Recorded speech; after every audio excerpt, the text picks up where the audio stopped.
Hello students, how are you all. Hope सब लोग अच्छे होंगे और बोर्ड एग्ज़ाम के अच्छे से प्रिपरेशन कर रहे होंगे। क्लास 10 की फिज़िक्स में जो फर्स्ट लेसन है प्रकाश, उसके कुछ लेक्चर्स मैंने पहले कराए हैं। तो अभी आगे बढ़ते हुए आज एक टॉपिक कवर करने वाले हैं, जिसमें से हम बात करेंगे जो अवतल दर्पण है। अवतल दर्पण में अवतल दर्पण द्वारा प्रतिबिंब बनने के नियम। ठीक है, मैं बोलूँगा ज़्यादा, लिखूँगा कम। प्रतिबिंब बनने के नियम ध्यान से देखिएगा, सारी चीज़ें कंफर्म हो जाएंगे अभी एकदम एग्जैक्टली, बढ़िया समझ में आ जाएगा मस्त एकदम। ठीक, तो अवतल दर्पण द्वारा प्रतिबिंब बनने के नियम। तो सबसे पहले हम अवतल दर्पण के कुछ नियम हैं, जो आधारभूत सिद्धांत है, जो आधारभूत नियम है, उनको हम समझ लेते हैं। और हाँ, इसके पहले जो वीडियोज़ बनी हुई हैं उनको कृपया आप जाके देख लीजिए। इससे एक स्पष्ट जानकारी हो जाएगी आपको कि दर्पण क्या होता है, दर्पण में क्या क्या चीज़ें होती हैं, कैसे क्या होती हैं, वो सारी चीज़ें आप कंफर्म कर लेंगे तो ज़्यादा बेटर रहेगा, अच्छे समझ में आ जाएगा। देन एक हम अवतल दर्पण बनाते हैं। तो अवतल दर्पण में देखिए, अवतल दर्पण में एक होता है मध्य बिंदु, ठीक, जिसको हम ध्रुव कहते हैं। ये जो दर्पण है हमारा, दर्पण की दाहिनी और पॉलिश कर दिए हम, और पॉलिश किए हुए भाग का जो मध्य बिंदु है यहाँ पे, दर्पण का जो मध्य बिंदु है, इसको ध्रुव कहते हैं, जिसको P से डिनोट करते हैं। और इस दर्पण का एक वक्रता केंद्र होता है, जिसको C से डिनोट करते हैं। और P और C से होकर जाने वाली एक रेखा होती है, जिसको मुख्य अक्ष कहा जाता है। ये सारी बातें मैंने पहले ही वैसे कर दिया मैंने। अब यहाँ पर हमारे पास एक F भी होता है, जो P और C के बीच में होता है। ठीक, देखिए यहाँ पर हमारे पास टोटल जो बिंदु है वो कितने मिल गए। एक पहला हो गया इनफाइनाइट, दूसरा हो गया C, तीसरा हो गया P, F हो गया, और चौथा हो गया P। ठीक है, तो जो अवतल दर्पण द्वारा प्रतिबिंब बनने के नियम है वो इस बात पर डिपेंड करते हैं कि हमारी जो वस्तु है, जो मेरी ऑब्जेक्ट रखी जाएगी, वो जो वस्तु है वो कहाँ पर रखी जाएगी। इनफाइनाइट पे रखेंगे, या फिर C पर रखेंगे, या फिर F पर रखेंगे, या फिर कहाँ पे रखेंगे। तो उसी हिसाब से जिस प्रकार से हम जहाँ पर वस्तु को व्यवस्थित करेंगे, उसी तरह से प्रतिबिंब भी हमारा व्यवस्थित होगा। ठीक है, तो प्रतिबिंब कैसे बनता है, परावर्तन के द्वारा प्रतिबिंब बनेगा। ये सारी बातें हम आगे करने वाले हैं। तो यहाँ पर हम लिख देते हैं कुछ चीज़ें हैं जो सिद्धांत आप लोग को याद करके रख रहे हैं। जैसे कि यहाँ पर हम दो कॉलम बनाते हैं। सबसे पहले यहाँ पर लिख देते हैं वस्तु, और इधर लिख देते हैं प्रतिबिंब। ठीक, अब एक चीज और जानिएगा, यहाँ पर वस्तु प्रतिबिंब। ठीक है, देखो वस्तु कहाँ रखेंगे तो प्रतिबिंब कहाँ पे बनेगी। हम इस तरह से इसको एक सारणी के हिसाब से समझते हैं, फिर उसके बाद इसको विद फिगर समझेंगे। दो तरह से हम इसको समझने की कोशिश करते हैं। देखिए, सबसे पहले हम इस वस्तु को रखते हैं इनफाइनाइट पे।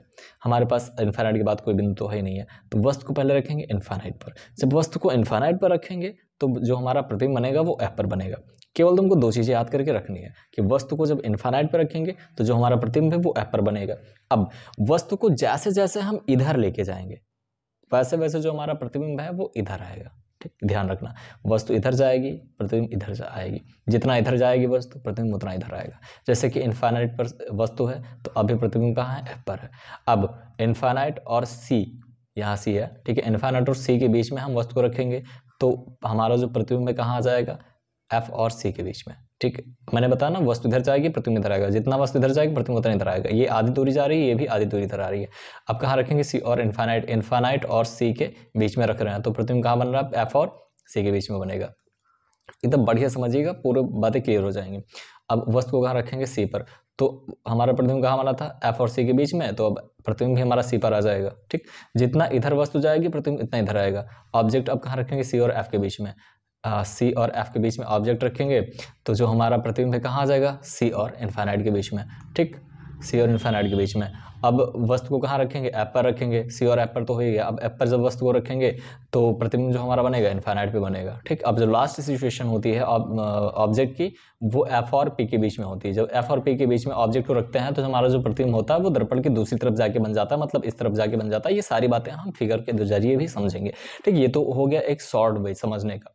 इसको आप रट सकते हैं कि ये पूरा फिगर आप दिमाग में अपने फिट कर लीजिए कि जैसे एक अवतल दर्पण होता है, अवतल दर्पण में ध्रुव होता है, ध्रुव से जो है बाईं ओर हमारा होता है वक्रता केंद्र, फिर उसके बाद होता है ध्रुव होता है, वक्रता केंद्र होता है, फोकस दूरी होती है, अनंत होता है। तो ऑब्जेक्ट को जैसे जैसे इन ऑब्जेक्ट को इनफाइनाइट में पहले पुट करेंगे तो हमारा जो प्रतिबिंब बनेगा एफ पर बनेगा, फिर ऑब्जेक्ट को जैसे जैसे दाहिनी तरफ लेके जाएंगे प्रतिबिंब हमारा बाईं ओर बढ़ता जाएगा। ठीक, इनकी आकृति भी उसी हिसाब से चेंज होती रहती है।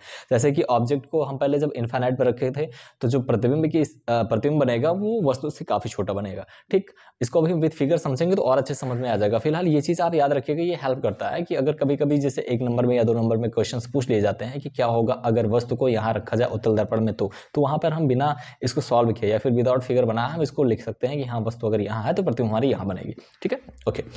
अब यहाँ पर इनफाइनाइट पर ये सारी बातें हो गई, अब इसको हम विद फिगर समझेंगे। इसमें हमारे पास कितने स्टेट्स हैं? 1 2 3 4 5 एंड 6 स्टेट्स हैं, 6 स्थितियां हैं वस्तु की जिससे प्रतिबिंब बनता है। तो 6 के 6 को हम एक तरह से समझने की कोशिश करेंगे, एक साथ लेके चलने की कोशिश करेंगे। ठीक है, इनफाइनाइट वाला, और याद रखिएगा ये चीज। ठीक है, ये फिगर आप दिमाग में बैठा के रखिए, इसको हम एक साथ देखते हैं। हाँ, मैं ये बात कर रहा था कि यहाँ पर प्रतिबिंब का आकार कैसे समझेंगे। तो प्रतिबिंब का आकार सबसे पहले छोटा होता है, फिर छोटा होता है, फिर देखो ये होगा, ये दोनों छोटे होते हैं। ध्यान दीजिएगा, जब इनफाइनाइट और इनफाइनाइट सी के बीच में रहेगा तो वस्तु का जो आकार होगा, जो प्रतिबिंब का आकार होगा वस्तु से छोटा होगा।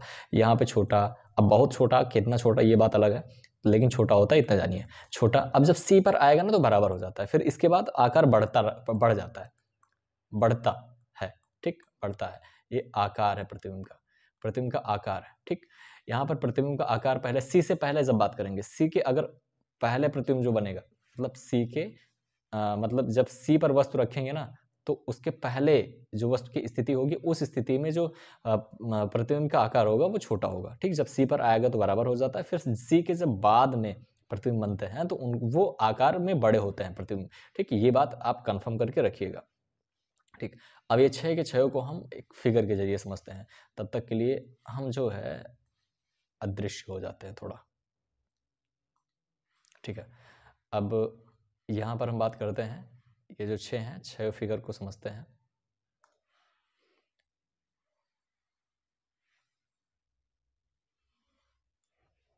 चलिए देखिए, इसको समझते हैं। अब ऑब्जेक्ट को प्रतिबिंब पहले बना लेते हैं। पहली स्थिति में ये हो गया हमारा अवतल दर्पण। देखो एक साथ इसको अगर हम समझेंगे तो समझने में थोड़ी आसानी हो जाएगी। ठीक है, बाकी अगर आपको बनाना है तो आप अलग अलग भी बना के समझ सकते हैं। फिलहाल मैं जल्दी बनाने की कोशिश कर रहा हूँ ताकि थोड़ा अच्छे से और जल्दी समझ में आ जाए। ध्यान से देखिएगा, और मैं जल्दी ही अभी स्टार्ट करने वाला हूँ, एक टेस्ट सीरीज भी स्टार्ट करने वाला हूँ जिसमें ऐसे क्वेश्चंस होंगे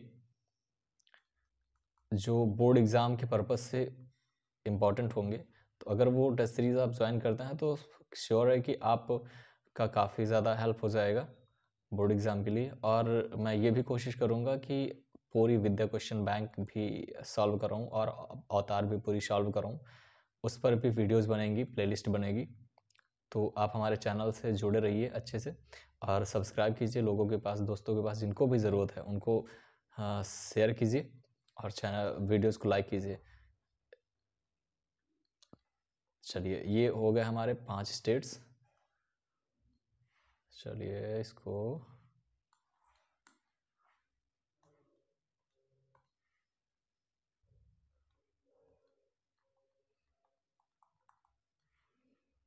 and this is the last 6th।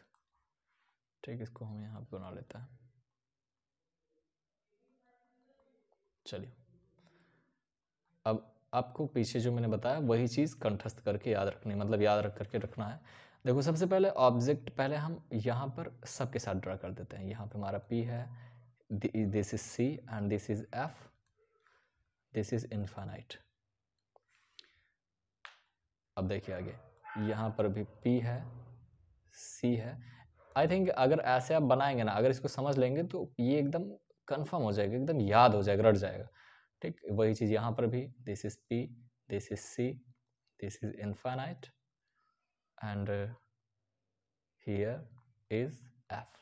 ठीक, F फोकस दूरी होती है, C वक्रता त्रिज्या होती है, सॉरी वक्रता केंद्र होता है, C और P से लेकर वक्रता त्रिज्या होती है। ये सारी बातें मैंने पिछले वाली वीडियोज़ में की हैं। अगर नहीं आता है यहाँ पर आपको, अगर जरा सा भी डाउट है तो पिछली वीडियो ज़रूर देखिए।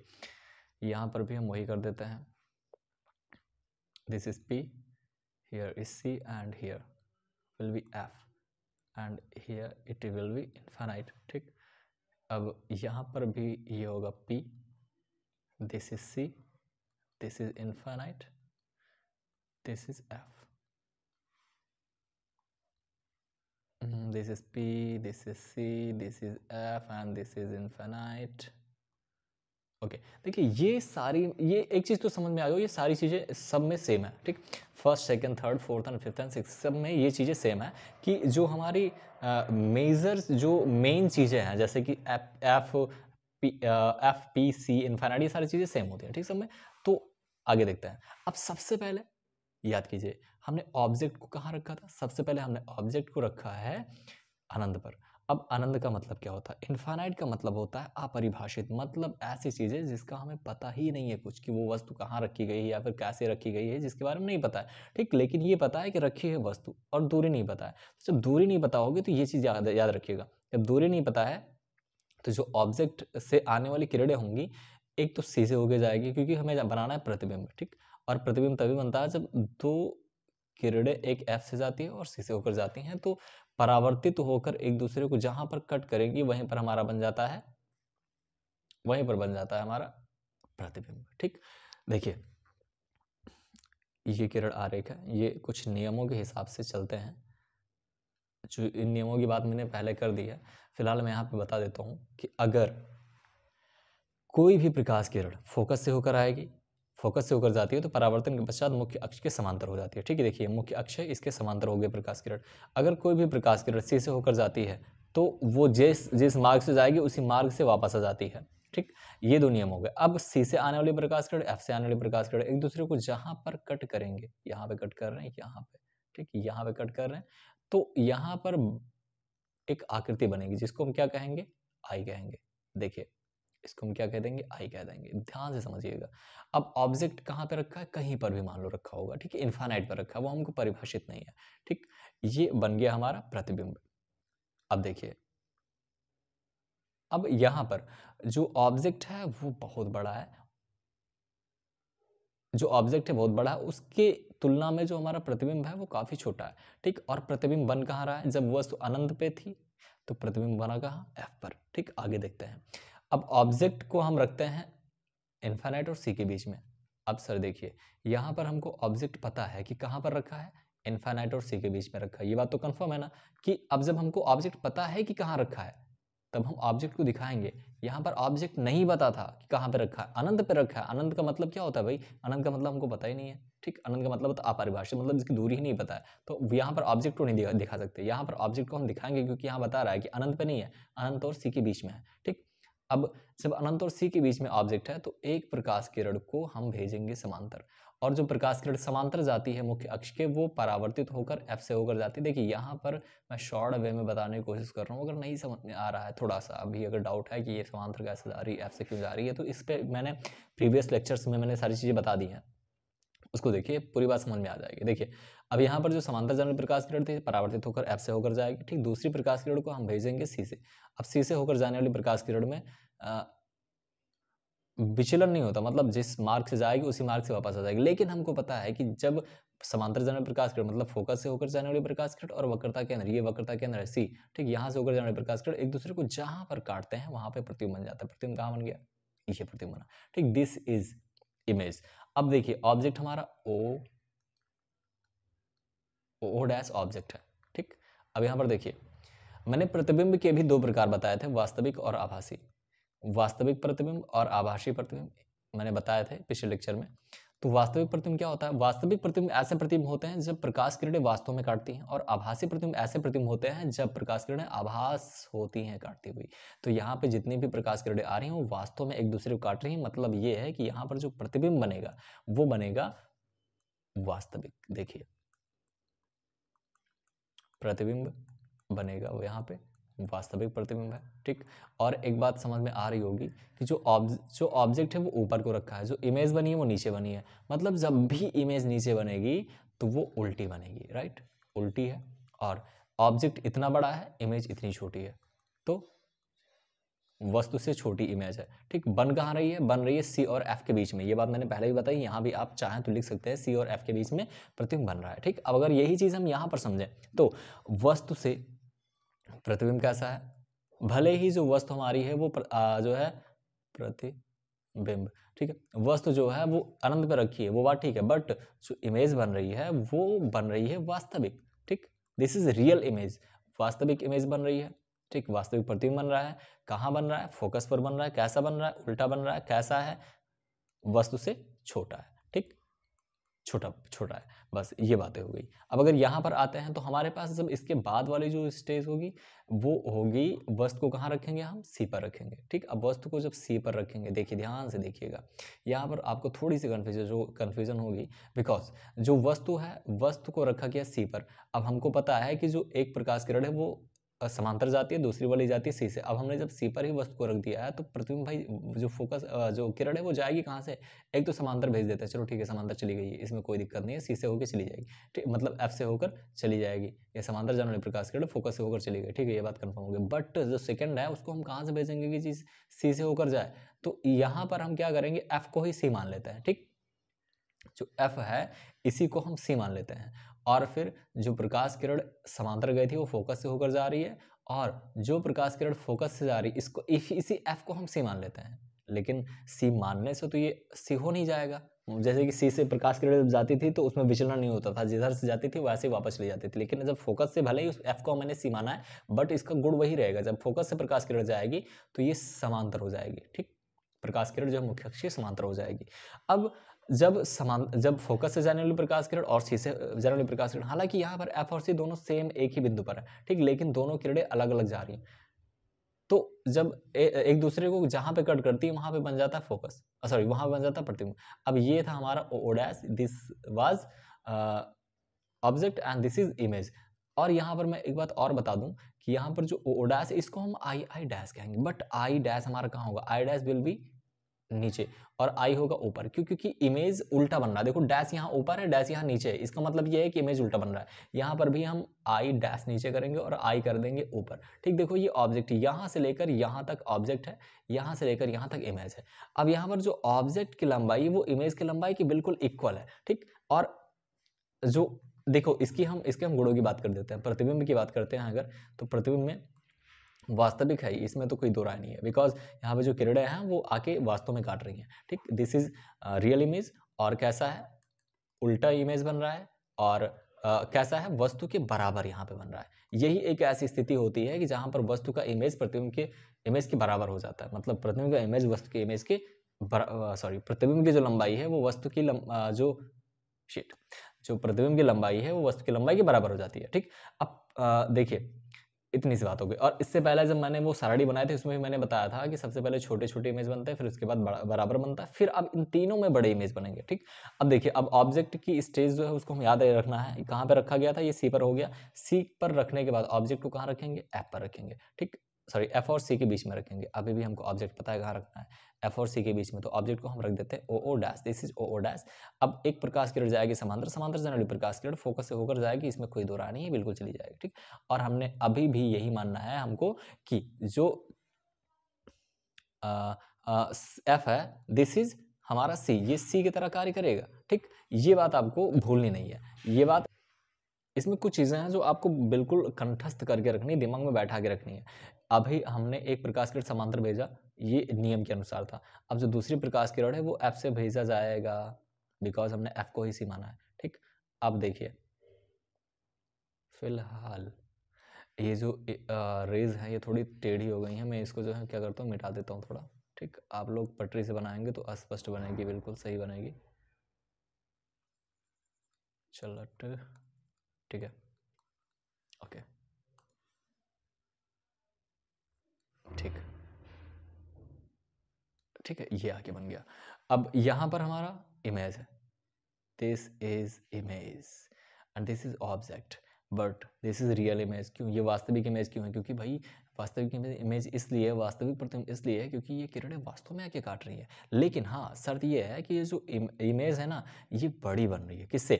वस्तु से। वस्तु देखो इतनी छोटी है, इमेज कितनी बड़ी बन गई? इतनी बड़ी बन गई, ठीक। तो यहाँ पर इसको देखिए, अगर हम पीछे वाली जो सारणी है उसको अगर हम ध्यान में रखेंगे, यहाँ पर जो सारणी, यहाँ पर जो हम फिगर बना रहे हैं इसको ध्यान में रखेंगे, तो दोनों में जो तुलना करेंगे तो ये चीज़ पाएंगे हम कि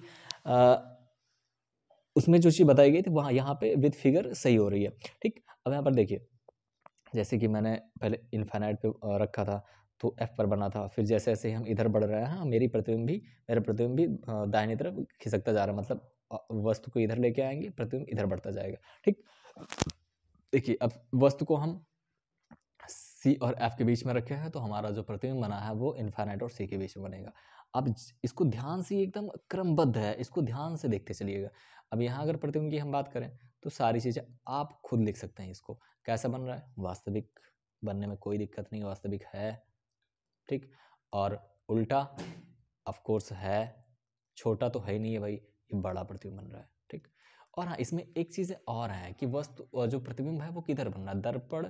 देखो जब वास्तविक है तो सिंपल सी बात है कि दर्पण के बाईं ओर बन रहा है। ठीक, उल्टा है दर्पण के बाईं ओर बनेगा तभी उल्टा है, बड़ा है दर्पण के बाईं ओर बन रहा है। ये चीज़ें कहने की बात नहीं है कि दर्पण के बाईं ओर ही प्रतिबिंब बनेगा, ये जितनी स्थितियां हैं सब में दर्पण के बाईं ओर प्रतिबिंब बन रहा है। ठीक है, ये बात हो गई जब वस्तु को हम रखेंगे सी और एफ के बीच। अब इसके आगे वाला हमारा क्या स्टेज होगा, हम ऑब्जेक्ट को रखेंगे, ऑफ कोर्स बिल्कुल एफ पर रखेंगे। ठीक, अब जब ऑब्जेक्ट को हमने एफ पर रखा तो यहाँ से जो प्रकाश किरण जाएगी वो तो जाएगी भाई समांतर जाने वाली प्रकाश किरण फोकस से होके जाएगी, कोई दिक्कत नहीं है। बट यहाँ पर और क्या है, यहाँ पर जो सी है, देखिए अब दूसरी प्रकाश किरण हमको सी से भेजना है, तो सी से तो हम उल्टा प्रकाश किरण ऐसे भेज नहीं सकते। ठीक, ये प्रकाश किरण जाएगी सी के सीध में, बट रिफ्लेक्ट होके ये सी से होके ऐसे ऐसे क्या कहता है, ऐसे जाके चली जाएगी। ठीक, थोड़ा टेढ़ा बन गया, ये ऐसे जाएगा। और ये जो है, इसको मैं मिटा देता हूँ थोड़ा सा।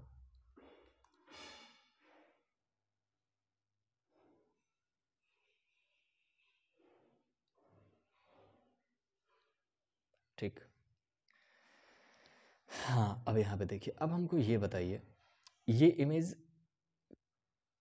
शायद कहीं पर जाके मिले, बट वो कहाँ मिलेगी हमको नहीं पता है। और हमको पता है कि जब तक ये दोनों किरणें एक दूसरे को काटेंगे नहीं, जब तक आपस में मिलेंगे नहीं, तब तक प्रतिबिंब बनने वाला नहीं है। लेकिन हमको प्रतिबिंब बनाना है तो प्रतिबिंब हम कहाँ पे बना देंगे, प्रतिबिंब बनाएंगे अनंत पर। प्रतिबिंब बनेगा अनंत पर, और कैसा बनेगा, वस्तु से बहुत बड़ा बनेगा। कैसा बनेगा, बहुत बड़ा, और क्या उल्टा बनेगा, बिल्कुल उल्टा ही प्रतिबिंब बनेगा। ठीक, जब वस्तु को हम एफ पर रखते हैं तो प्रतिबिंब जो हमारा बनता है वो अनंत पर बनता है। देखो यहाँ पर जैसे जैसे हम वस्तु को आगे बढ़ा रहे हैं प्रतिबिंब हमारा पीछे बढ़ता जा रहा है। ये अगर पूरा सीरियल अगर देखते, एक क्रमबद्ध तरीके से देखते जाएंगे तो ये चीज़ समझ में आ जाएगी। जैसे कि वस्तु को पहले कहाँ रखा गया था, अनंत पर रखा गया था, प्रतिबिंब कहाँ बना, एफ पर। फिर जैसे हम आधी दूरी इधर, इससे पहले जो मैंने सारणी बनाई थी ना, अब थोड़ा वीडियो जो है रिवर्स करके आप देख सकते हैं, पीछे करके देख सकते हैं कि कैसे क्या चीज़ें बताई गई थी। ये बात हो गई इसकी। अब इसके बाद हम ऑब्जेक्ट को रखेंगे एफ और पी के बीच में, दिस इज लास्ट स्टेज। ठीक, ऑब्जेक्ट को कहाँ रख रहे हैं, एफ और पी के बीच में। जब एफ और पी के बीच में ऑब्जेक्ट को रखेंगे तो एक किरण जाएगी समांतर, समांतर जाने वाली प्रकाश किरण हमेशा फोकस होकर जाती है, ये तो कन्फर्म है। थोड़ा इसको ध्यान रखिएगा, थोड़ा कम जगह है। ठीक है, अब दूसरी प्रकाश किरण हमको भेजना है सी से, बट जो सी से प्रकाश किरण भेजेंगे तो सेम वही प्रोसेस जैसे इसमें किया गया था वही इसमें किया जाएगा। ये किरणें हैं और इसको जब हम पीछे मिलाएंगे तो ये कहीं ये इधर आके मिलेगी। बट देखिए ये बता है, ये दोनों किरणें एक दूसरे से दूर जा रही हैं, मतलब कहीं भी नहीं मिलेंगी। यहाँ पे दूर नहीं जा रही थी, यहाँ पे समांतर थी या फिर थोड़ा थोड़ा करके मिल रही थी, बट यहाँ पर दूर जा रही किरणें, मतलब इस बार तो मिलने से रही। ठीक, तो इसको हम क्या करेंगे, पीछे मिला देते हैं, पीछे मिला देते हैं, इसको मिलती हुई प्रतीत करा देते हैं। ठीक, अब यहाँ पर लास्ट स्टेज वह स्थिति, यहाँ पर वस्तु ओ डैश ये है, ये हमारा वस्तु है ओ डैश, और प्रतिबिंब भी आई डैश, इसमें आई डैश ऊपर रहेगा बिकॉज यहाँ पर जो प्रतिबिंब है वो ऊपर ही बन रहा है और जो प्रतिबिंब है वो बड़ा है।